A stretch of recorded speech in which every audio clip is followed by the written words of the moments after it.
বলতে চাই, বিএনপি কখনোই গণতন্ত্র ধ্বংস হোক, গণতন্ত্র ক্ষতিগ্রস্ত হোক, এইরকম কোন পদক্ষেপ বিএনপি নেয় নাই। বিএনপি স্বাধীনতার মূল চেতনা, সেই গণতন্ত্রকে বিএনপি সকল সময় ধারণ করেছে, লালন করেছে। শহীদ রাষ্ট্রপতি জিয়াউর রহমান 5 সাল থেকে বহুদলীয় গণতন্ত্র দিয়েছেন।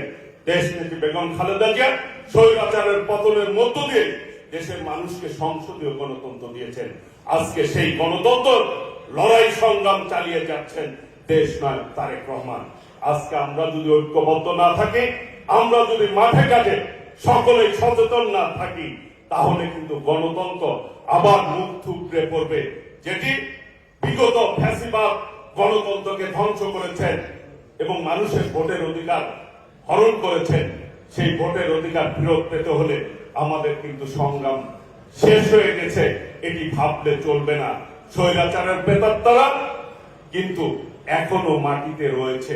কাজে আমরা সকলে এক এবং ঐক্যবদ্ধভাবে আগামী দিনে দেশ নায়ক তারেক রহমানের নেতৃত্বে গণতান্ত্রিক বাংলাদেশ প্রতিষ্ঠিত না হওয়া পর্যন্ত একটি নির্বাচিত সরকারের কাছে ক্ষমতা হস্তান্তর না করা পর্যন্ত জাতীয়তাবাদী শক্তির প্রত্যেকটি নেতা কর্মী আমরা সজাগ থাকবো, এই আশা, এই প্রত্যয় ব্যক্ত করে সকলকে ধন্যবাদ জানিয়ে আমি আমার বক্তব্য শেষ করছি। খোদা হাফেজ। বাংলাদেশ জিন্দাবাদ। শহীদ রাষ্ট্রপতি জিয়াউর রহমান অমর হোক। দেশনেত্রী বেগম খালেদা জিয়া দীর্ঘজীবী হোক। বিএনপির ভারপ্রাপ্ত চেয়ারম্যান দেশ নায়ক তারেক রহমান জিন্দাবাদ। সকলকে ধন্যবাদ। আসসালামু আলাইকুম রহমতুল্লাহ।